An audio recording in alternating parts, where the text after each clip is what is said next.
All right, so now let's get on. And I'm sort of I need to leave enough room.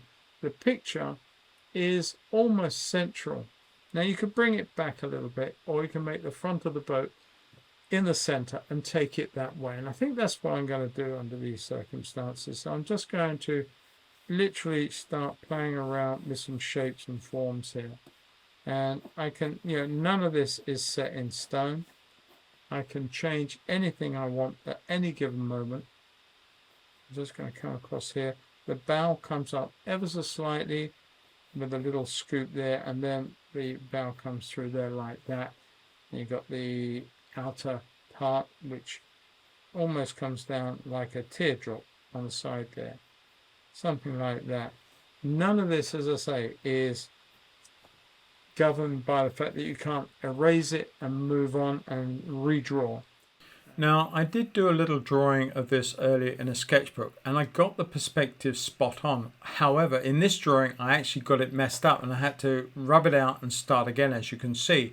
But I got there in the end. I also had to change the width of the front of the boat and also the height. I got those wrong too, in hindsight. But it all worked out for the best in the end, and it's all about observation. Now, if you're enjoying this video so far and you would like to see the full version of this along with many other full versions of many other tutorials, then why not check out my wildlife and landscape painting school. It only costs you $15 a month, and for that you get so much for your money. You get many full-length videos, you get a great community, on top of which you get a 2-hour live stream each and every week, and those are recorded for all of you who can't actually make the live stream at the time. So why not check it out? And I'd love to welcome you all as my latest members on my wildlife and painting school. See you over there. All right, now pens. Okay, the ink that I like to use these days, now I've used several over my time, but it has to be a waterproof ink unless you're doing some watery effects with water soluble inks. But we're talking generally when you're sketching and doing plein air outside and doing urban sketching or whatever it might be on a pad or in a book. But I tend to use something called carbon ink. Some inks are drier than others, and this is considered a wet ink. It just stays wet longer, but it's a very dark black ink. So when you're using this one, especially if you're going really thick with the marks that you're making, then you do need to give it time to dry. I fell these trusty little things. These are the Lamy Safaris. Now these are remarkable pens. They come in every color of the rainbow and multiple colors. I choose to have my pens like this as clear. That way I can get to see what's inside, what color ink I'm using, and if it's full or empty. But they're really remarkable. They're a standard steel nib. They don't flex at all, and they will keep working. I've never been let down by one of these at all. Some of these other pens can get quite temperamental. We'll go into those in a moment, but these just seem to keep going. Now, flexible nibs are literally, as they state, they're flexible. You put pressure on them, the tines will spread, allowing more ink to flow. And you get used to that, and you know how far to push and how far not to. But you can vary the line pen. Now, this is a pen from America. It's from the FDW, FWR, something like that. They're flexible nibs is basically, and so if you can find a company with initials FW or FDW, something like that, that will be the company. They're not a cheap pen. They're a lovely pen. I've got several. They post well. They have different mechanisms inside to fill. This one has a siphon, the same as the Lamy Safari. This one has a system where you take the back end off and you have your siphon in the back end. But both of these pens by this company, they have flexible nibs. Basically, when you push them down, they spread. You can't really see that, but by doing a line like that, you get the idea that you can have a spread on the nib. All right. Now, everybody's got their own way of drawing anything they're going to be doing, and I am no different. I just like scribbling out, and I don't draw. Some people will draw with what I call a continuous line, and that's fun. very, very hard to do, but it can be a lot of fun. And it makes for some really interesting mark making further in. But yeah, I scribble. That's the way I do it. I scribble. And you know, I scribble and I paint. I scribble when I draw. Nothing's different. I really feel that any inking up is not necessarily about adding so much detail. I feel that the interpretation of line and marks should be suggestive and nothing more. That's why I keep saying that I do a lot of scribbling, and I do, but my scribbles have purpose. I try and make leaves, clusters of leaves. I make little bits of grass, clusters of grasses. It's all very gestural mark making, and there is an element of hatching and cross hatching too. All of these devices can be employed in your ink work. Right, I'm going to turn this a little bit.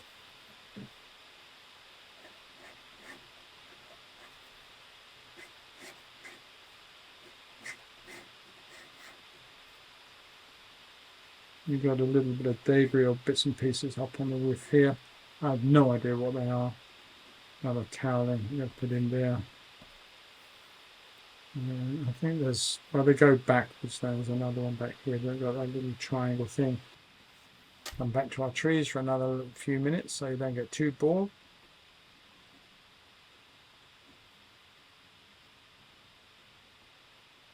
I didn't see that happen. It's a really annoying little ink splat. Almost like I had a rule down, but it must have been the edge of that paper. Now I'm going to put in a little darker marks up under here now, just to suggest the waterline. So we're coming towards the end of the inking process. We've still got a bit to do in the trees and things like that, but I'm now getting heavier with my marks, especially around the bell. There's a lot of black involved, there's a lot of hatching, and my marks also are thicker in areas. I'm using the pen with its lovely flexible nib to increase the line width, and so that I put more emphasis on all the marks that I create in the foreground. It adds a bit of perspective, and it is the only way really we can create a sense of importance with our line work, especially in the foreground of our image. Now I haven't put anything much in the pathway. I will put something in there. I don't think I need to do too much though. I'm going to let the light, there's some stray patches of light coming across here and up through the pathway. I'm going to suggest them there. And that way coming through here, just a little bit down on the bank like that. We'll leave that light there and just use that. Put in a bit stronger grass marks. If I'm going to put anything in the path, it's going to be sort of horizontal, linear, nothing too much. And very little up through the back there, almost gone, almost lost. Just a little bit of texture to suggest tarmac.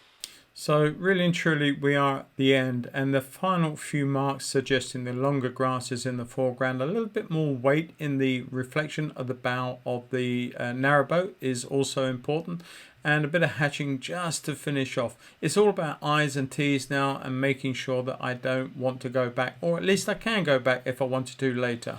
All right, I can't see that I've missed too much. I'm sure I have somewhere. I've probably added too much, but I think we're okay. I'm going to let that dry off. And once it's properly dry, I then use an eraser just to take off any excess pencil so I can return it back to white paper. Right, so for my sky, very, very simple. I'm not looking at putting tons and tons of intricate color notes in. I really want to come in and splodge this away. So that's what I'm doing. I'm going to come in across some of these and allow some of these to come in to form a little bit of sky hole maybe. But essentially, there's our sky. Done. All right, if you want a few clouds in there, just lift a little bit out. And if you want even more in there, just come in with a little bit of yellow ochre. Probably should have done this to start with, but hey ho. Just drop in a little bit of ochre. Right, I'm just going to put in a little bit of my cobalt turquoise with a bit of lemon, just to give me a fairly fresh green colour over here. Oh, I don't want to do that, not on my boat. enough trouble with ink marks coming straight through. Okay, an ink and wash painting is of course ink and colour, but for me the colour is merely a support act for the ink drawing. I really feel that the ink drawing should carry the day, and all the colour you add to it should be simple but supportive, and that's what finishes the painting. Coming over some of my shady parts now with these darks. I could possibly have jumped too quickly to the dark. I could come in with a medium value, but that I can come back on. In other words, let's just clean that brush out a little bit. Let's have a little bit of colour going on. Where were we? That horrible green. I use it, but it is an awful green. I cool that down with a bit of lavender. Phthalo green is, if unchecked, is just a beast.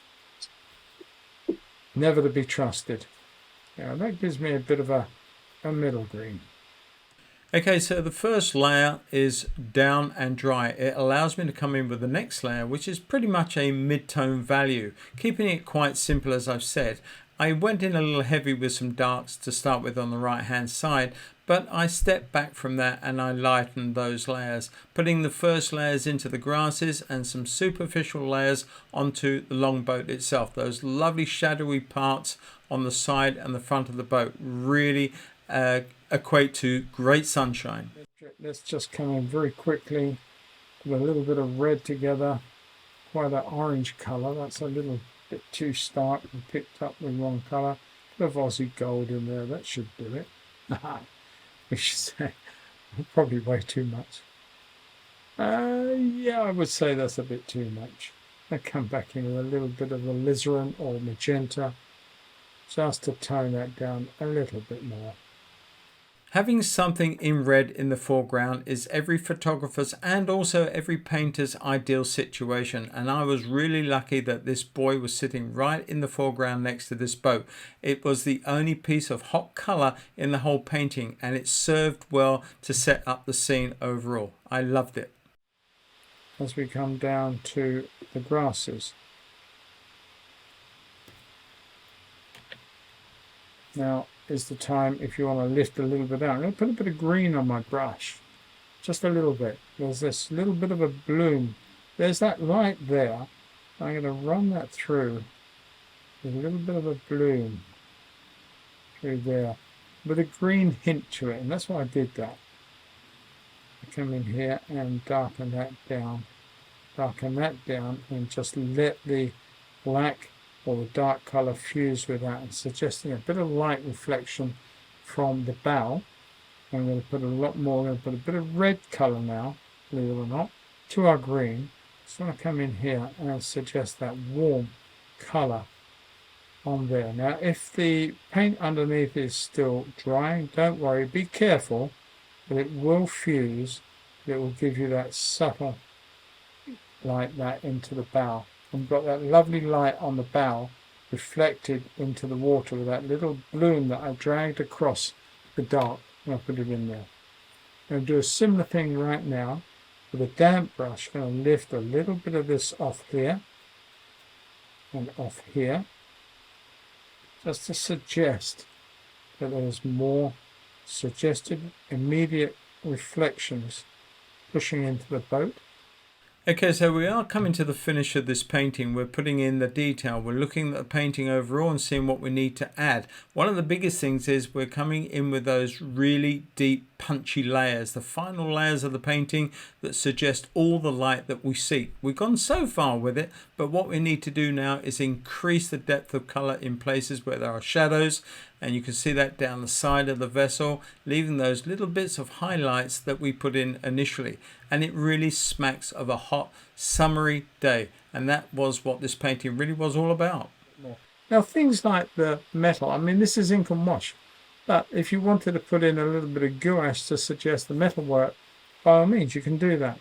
You don't have to do that, but you can do that. I'm going to come in here now with a bit of fresh Indian yellow. Little bit of touch, just the merest, the merest touch of lovely green Do love that phthalo green. All right, there's where I want it to be.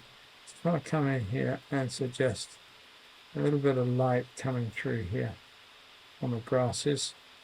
And you can come back in with some deeper colors of green, using that phthalo again, coming with a bit of yellow ochre, just popping back in and suggest a little bit darker, not all over, leave some of it, just a suggestion to reinforce the idea of the shadowy parts in our grasses. You don't want to replace all the middle tone, just the areas that you want to suggest. Okay, that's good. I'm happy with that. Where else do I need to work on? Yes, I remember. A bit of dark, a little bit of brown dark. So I use a bit of indigo, a little bit of the sepia and indigo. That's what I meant to say. I'm going to come down here and suggest the part of the hull coming down through here, and then it comes down to this area. A little bit of warmth into that.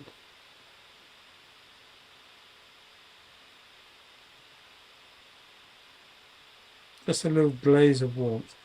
A little bit of dark under that one. And that comes through there and down into there. Quite a bit of dark in here, remember rightly, and that little bit of light. I'll put a little touch of ochre in. Let that dry up, and then we're going to come with a bit more of the dark, the real dark. Just to come in here and suggest that that is now no light getting in there. That's fine. A little bit more of that in here too wouldn't hurt. I think we're almost there. We had a lot of fun with this. We're almost there. I think what I want to do is come in with that grungy green. Say grungy green, I'll put a little bit of that in, a little bit of that in. That's want to make a real grungy green. So I want to come here and suggest in a little bit of a wash to allow the suggestion of that light running through that middle. Remember I said I was going to do that. I'll come in with a little bit more dark, a little more indigo, a little more yellow. Indigo is a good blue-black in a sense. Will give you quite a dark mark for your trees. Make as much of this or as little as you want to. I'm just tapping a little bit more dark sense of the river and coming down here with a few taps into the water, as I did with the ink pen.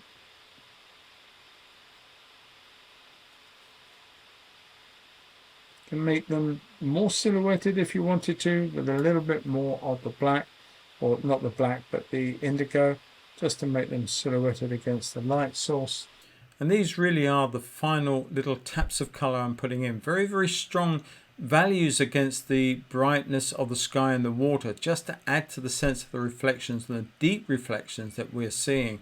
Now, if you really have enjoyed this painting, and I have had a lot of fun doing it, I've got to say I really do love ink and wash. But if you do and you want to help support the channel, then you can always happily buy me a coffee. Everything I make from that resource always goes back into buying new materials and helps me provide free videos for you guys on YouTube. And if you want to subscribe to the channel, please don't forget to hit that subscribe button, click the bell icon. It costs you nothing to subscribe, but it really does help me grow and reach a much wider audience who, just like you, want to learn to paint. So hit the subscribe button and help me out. That would be fantastic. Thank you very much. And I think we're sorted. I really do.